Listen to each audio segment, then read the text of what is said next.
Hey, I'm gonna read a Reddit post that I saw online. It's 4 days old, but I think it's pretty funny. Sorry for the awkwardness. I'm trying to build up my confidence, public speaking.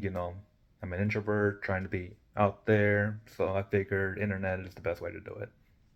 My neighbor didn't like my old fence, so I took it down. About 5 or 6 years ago, I built a fence in my backyard. I talked to my neighbor and we decided a good place to build the fence. We knew an approximate property line based on some survey plans, but we were both too cheap to pay for a surveyor. We shook hands and I built the fence. It was a great day for my neighbors. I paid for everything, built the fence, and they all had to do was to give me a thumbs up when it was done. And a year later, they sold their house, and I got a new neighbor. More specifically, I got an Annie. Annie was from the big city. Annie had flipped 8 houses in 12 years. He loved this new house and planned on staying for a long time, and Annie had a dog, Razzie. Razzie was a German Shepherd mix that spent most of the day outside while Annie went to work. Razzie was aggressive towards children, animals, insects, and any plants that wave in a breeze. Razzie also, as Annie once told me, loved to chew on furniture. That's why Razzie stayed outside so much. About 6 months after Annie moved, I saw a surveyor walked around in my neighborhood and he was paying special attention to my backyard. The next day, Annie showed up to my front door with a stack of paper and asked me if I was going to pay her for the 9 inches that my fence was encroaching into her property. I explained the handshake deal with the last neighbor, but she was not having a part of it.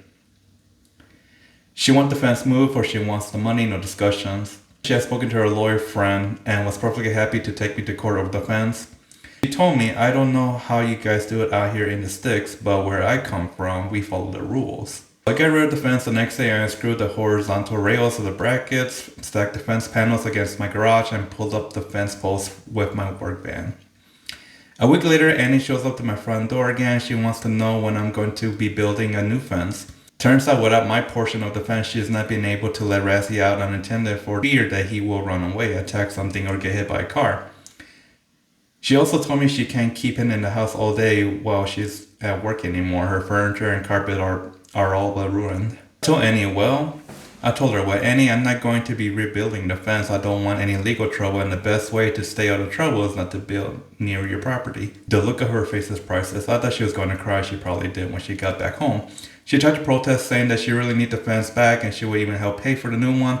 She told me how much she loved the style and the aesthetics of the old one. It was just a location that she had a problem with. I stood firm. There will be no new fence. She never got a fence. She made a half-hearted attempt to put some bamboo fencing, but Razzie tore through them like it was wet paper. Eventually, I sold the place, moved away, and I took the old fence panel with me. I still look at them every day. I let my dog out in the morning. TLDR, new neighbors with dog didn't like where the old neighbor and I built the fence. She threatened legal trouble, so I completely removed the fence. This dog destroyed her home. Happy Wednesday.